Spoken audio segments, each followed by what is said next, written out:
Good morning, students. I hope you all are fine. I am Ekta, teacher of Shri Krishna Education Center, Katayada. Today we will talk about the chapter 4th of civics, that is understanding laws.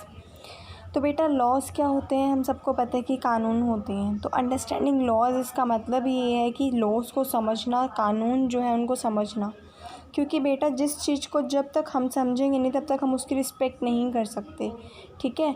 अगर हम जब कानून की अहमियत समझेंगी, कानून की क्या importance है, लॉज क्यों बनाए गए हैं, तभी हम उनकी रिस्पेक्ट करेंगे, तभी हम उनको सपोर्ट भी करेंगे। तो यहाँ पे दिया हुआ है कि आप फैमिलियर हो, मतलब हम सुनते रहते हैं कुछ लॉज के बारे में, जैसे कि एज ऑफ मैरिज का भी एक कानून बना हुआ है कि इतने एज के बाद आप मैरिज करवा सकते हो, 18 ईयर्स के बाद, जो वो कानून बना हुआ है। एज जिसमें कि पर्सन वोट डाल सकते हैं, इसका भी कानून है कि 18 ईयर्स के बाद आप वोट डाल सकते हो, आपका जो वोटर कार्ड होता है वो बन जाता है। तो ये कह रहे हैं कि जो लॉज होते हैं, buying and selling of property के भी कानून होते हैं कि अगर हम एक पर्सन ने सेल करनी है प्रॉपर्टी और एक दूसरे ने ख़रीदनी है तो वो उसके अलग कानून होते हैं। वो जैसे एक रजिस्ट्री उसकी नेम करना, ये सब कुछ मतलब कि ये सारे कानून ही है। तो हमें पता है कि जो हमारा पार्लियामेंट है वो इंचार्ज है लॉज बनाने का, मतलब जो भी हमारे देश में कानून बनते हैं वो हमारा पार्लियामेंट ही बनाता है। तो आपको पता है कि ये लॉज सभी के लिए अप्लाई होते हैं। How do new laws come into being, तो जो न्यू लॉज होते हैं वो कैसे बनते हैं, वो कैसे आते हैं। तो वो ये कह रहे हैं कि कोई मतलब कि लॉज ऐसे भी हैं जो अनपॉपुलर है या कॉन्ट्रोवर्शियल है। तो what should we as citizen do under such circumstances, तो हम एज ए सिटीज़न क्या कर सकते हैं। मतलब कि कई बार हमें लगता है कि ये कानून सही नहीं है। जैसे नो डाउट अभी एक जो कानून है कॉन्ट्रोवर्शियल ऑलवेज़ रहा है। जैसे कि कानून ये बनाया गया कि जितने भी लाइक शेड्यूल कास्ट के लोग हैं, ठीक है, उनके लिए उन्होंने गवर्नमेंट ने क्या किया हुआ है, कोटा फिक्स किया हुआ है कि उनको 33% जो कोटा है इनको मिलेगा। मतलब 33% इनकी रिजर्वेशन है जॉब में। अगर गवर्नमेंट सरकार जो है 100 जॉब मतलब कि 100 जॉब्स अगर वो निकाल रही है तो 100 जॉब्स में से 33 जॉब्स जो है वो SC BC को ही मिलेंगी। उन्हीं के जो लोग होंगे उनको मिलेंगी। SC BC बेटा कास्ट होते हैं, उनके कास्ट के लोगों को ही मिलेगी 33 जॉब्स आउट ऑफ 100। बाकी की जो जॉब्स बचेंगी वो जनरल कैटेगरी के लोगों को मिलेंगी। तो ये सारे जो कानून हैं, कुछ कानून कंट्रोवर्शियल होते हैं, कुछ कानून जो होते हैं हम अच्छा भी हमें लगता है कि कानून बनाए गए हैं तो हमारे बेनिफिट के लिए बनाए गए हैं। तो इस चैप्टर में इसी के बारे में बताया गया है।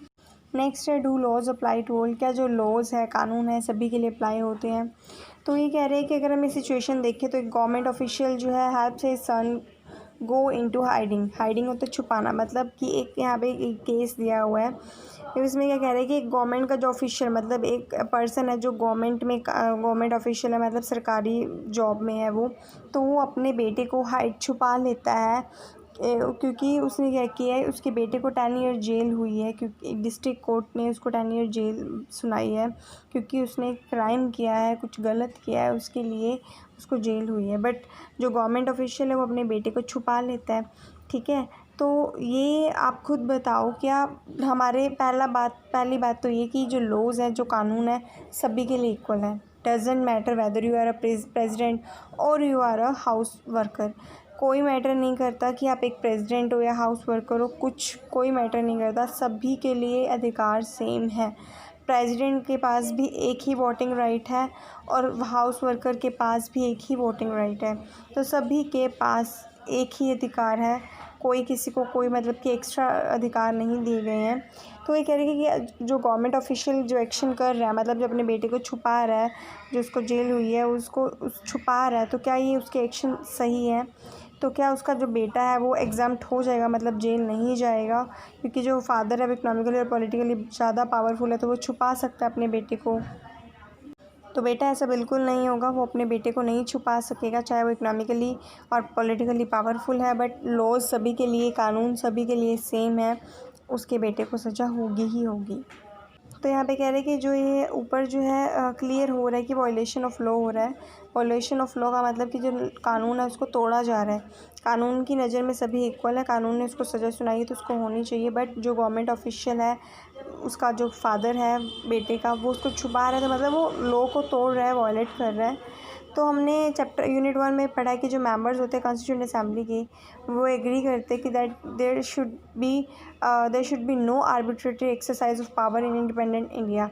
तो कॉन्स्टिट्यूंट असेंबली जो है, उनके जो मेंबर हैं वो ये कहते हैं कि कोई भी आर्बिट्रेटरी एक्सरसाइज नहीं होगी, मतलब कि कोई भी अपनी पावर के दम पे, मतलब अपनी पॉलिटिकली या इकोनॉमिकली पावरफुल है तो उसके बेस के ऊपर वो कोई भी गलत काम नहीं कर सकता। ठीक है, इंडिपेंडेंट इंडिया है, मतलब सभी इक्वल हैं। तो ये कह रहा है कि जो हमारा जो संविधान है उसमें प्रोविज़न बनी हुई है कि रूल ऑफ लॉ, मतलब कि कानून क्या है, सारी उसमें हमारे संविधान में लिखा हुआ है। मोस्ट इम्पॉर्टेंट उसमें से सारे पर्सन जो इंडिपेंडेंट इंडिया में सभी इक्वल है लॉ के नज़र में। ठीक है, कानून के सामने सभी लोग एक जैसे हैं। तो हमारा जो लॉ है, कानून है, वो भेदभाव नहीं करता पर्सन्स के बीच पे on the basis of the religion, रे, कास्ट और जेंडर। मतलब कि जो हमारा कानून है वो कभी भी किसी के धर्म के बेस के ऊपर, किसी भी कास्ट या जेंडर के बेस के ऊपर कभी भेदभाव नहीं करता। कानून के सामने सभी इक्वल हैं। तो रूल ऑफ लॉ का मतलब होता है कि all laws apply equally to all citizens of the country. मतलब कि जो रूल ऑफ लॉ का मतलब ये है कि जितने भी जो लॉज है, कानून है, वो सभी सिटीजन के लिए इक्वल अप्लाई होते हैं। No one can be above the law. कोई भी पर्सन कानून से ऊपर नहीं है, मतलब कानून सबके लिए एक जैसे हैं। ये नहीं कि आप ज़्यादा, मतलब आप काफ़ी पावरफुल हो तो आप कानून नहीं मानोगे, आपके लिए कानून अलग होंगे, ऐसा कुछ नहीं है। Neither a government official nor a wealthy person nor even the president of the country is above the law. वही बात आ गई, ना तो गवर्नमेंट ऑफिशियल, ये ना ही कोई वेल्दी मतलब रिच पर्सन, और इवन कि प्रेसिडेंट जो है कंट्री का, वो भी लॉ से ऊपर नहीं होता। कोई भी क्राइम होता है या वायलेशन ऑफ लॉ होता है तो उसके लिए स्पेसिफिक पनिशमेंट जो है वो लिखी हुई है कि क्या पनिशमेंट है। अगर कोई person guilt of the person, मतलब अगर कोई पर्सन गलत है, अगर मतलब उसने क्राइम किया है तो उसके लिए सारी पनिशमेंट जो है हमारे संविधान में मेंशन है। ठीक है, but was it always like this. तो क्वेश्चन वो ये पूछ रहे हैं, क्या ये पनिशमेंट्स वगैरह जो थी पहले से ही ऐसी थी, क्या पहले से हमारा जो कानून ऐसे ही चल रहा है, हमारा देश ऐसे ही चल रहा है। वो ये कह रहे हैं कि एंशिएंट इंडिया, अगर हम पुराने टाइम की बात करें तो वहाँ पे एक there were innumerable and overlapping local laws. इसका मतलब कि पुराने टाइम में ऐसा नहीं था कि सबके लिए एक लॉज थे। अलग अलग कम्युनिटी जो थे उनके अलग अलग लॉज थे। ठीक है, डिफरेंट डिग्रीज ऑफ ऑटोनॉमी।